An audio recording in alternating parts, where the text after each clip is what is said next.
History is not written with ink. It is carved with bayonets and sealed with the crushing weight of absolute power. We look back at the maps of the past and see colored shapes, but we fail to see the hunger that drew the lines. There was a moment in time when the earth did not belong to the people living on it, but to four colossal giants who treated continents like pieces on a chessboard. From the foggy wharves of London to the gilded palaces of St. Petersburg, from the steel foundries of the Ruhr Valley to the minarets of Constantinople, four empires rose to a zenith so high they thought they could touch the face of God. They possessed wealth beyond calculation and armies that shook the bedrock of civilization. But the higher you climb, the thinner the air becomes. These empires were not just building monuments to their glory, they were unknowingly constructing the most expensive graveyard in human history. To understand their fall, we must first be blinded by their light. We begin with the Leviathan, the British Empire.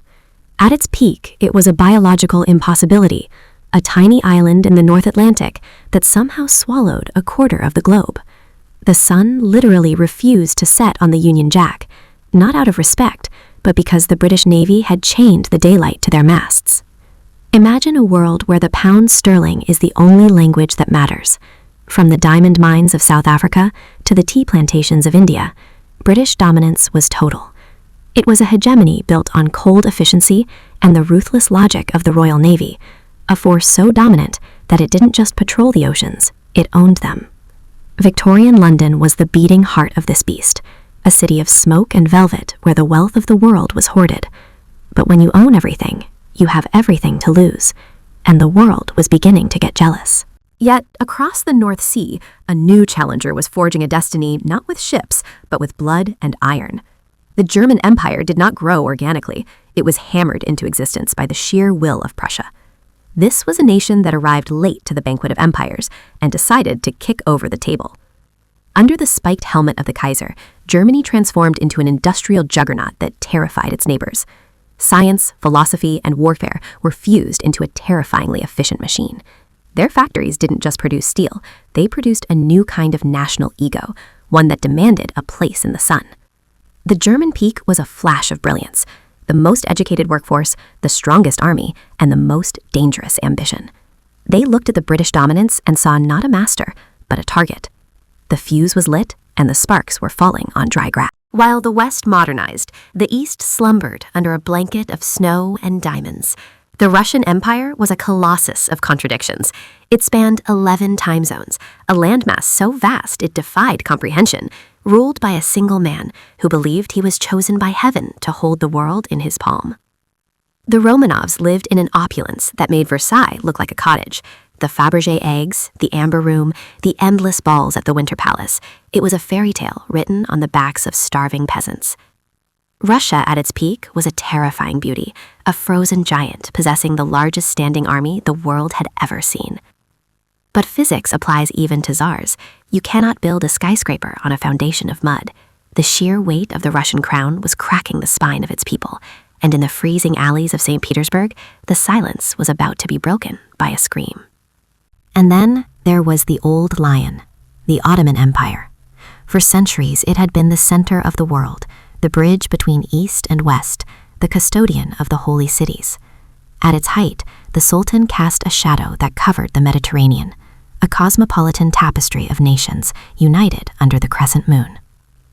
By the age of industry, the empire was ancient, complex, and misunderstood.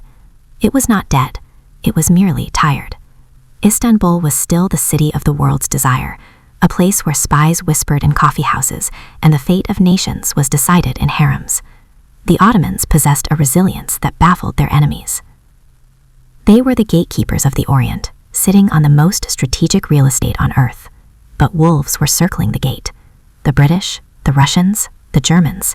They all looked at the Ottoman lands and saw their own future feast. The lion was surrounded, but it still had claws. The tragedy of these peaks is that they existed simultaneously. The world was simply not big enough for four distinct definitions of absolute power. The British wanted security through dominance. The Germans wanted respect through fear. The Russians wanted expansion through divine right. The Ottomans wanted survival through balance. It was a zero-sum game played with human lives. The friction between these tectonic plates created heat, intense, unbearable heat. Diplomatic cables turned into ultimatums, parades turned into mobilizations. The glitz of the Belle Epoque was just a mask for the horror that was brewing underneath. We look back at them now, these titans in their gilded cages, and we see the inevitability of the crash. They were driving full speed toward a cliff, arguing over who owned the road. And when they fell, they didn't just break. They shattered the world. This is the greatest display of British arrogance one last time. The Diamond Jubilee of Queen Victoria. It was the greatest display of military power the world had ever seen. Miles of battleships, regiments from every corner of the earth. It was designed to say one thing: resistance is futile. But arrogance blinds you to the rot within. The Boer War had already exposed the cracks in the British armour. The economy was slowing down. The colonies were restless. The Titan was old, and its muscles were stiffening. They believed the empire would last 1,000 years, but they were counting time on a clock that had already stopped. This is the seduction of the peak. It feels eternal. It feels like the natural order of things.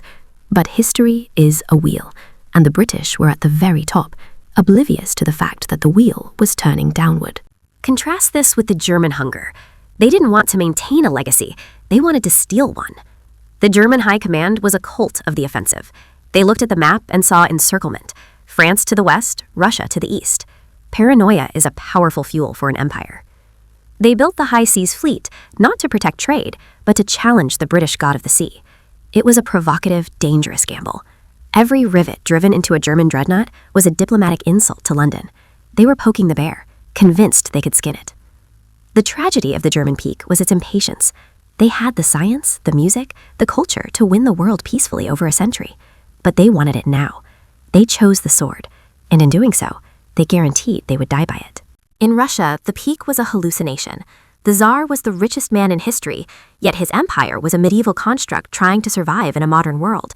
The Trans-Siberian Railway was their attempt to bind the giant together, a ribbon of steel across the infinite taiga. But you cannot modernize a country while keeping its people in chains. The intelligentsia, the anarchists, the Bolsheviks, they were the antibodies attacking the virus of autocracy. The Tsar saw himself as the father of his people, but his children were starving and armed. The Russian peak is the most tragic because it was so hollow. It was a golden shell around a rotten core. One kick, one war, one bad harvest, and the whole structure was destined to collapse. They were dancing on a volcano, and the ground was getting hot. The Ottomans, however, knew they were dying. Their peak was in the past, a memory of Suleiman the Magnificent, but their final act was a masterclass in survival. They played the European powers against each other with Machiavellian skill.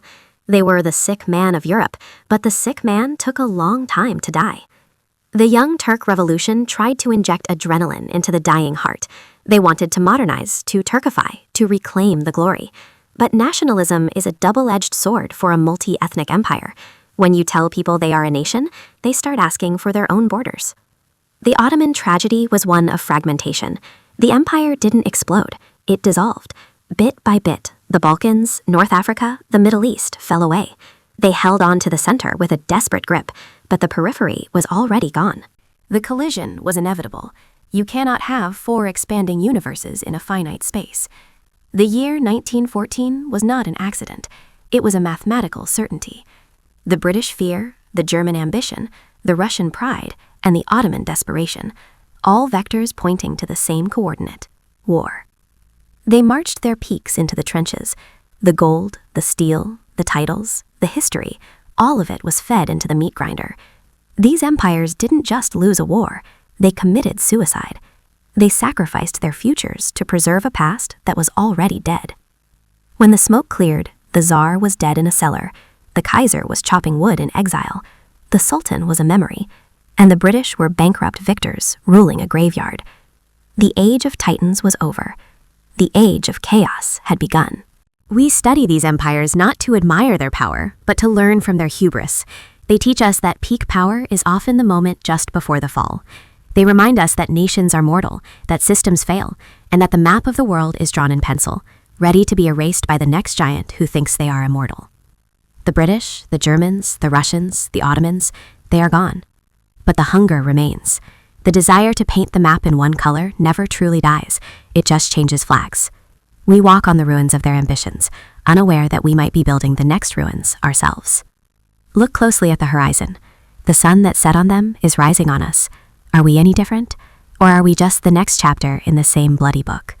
History is waiting for an answer.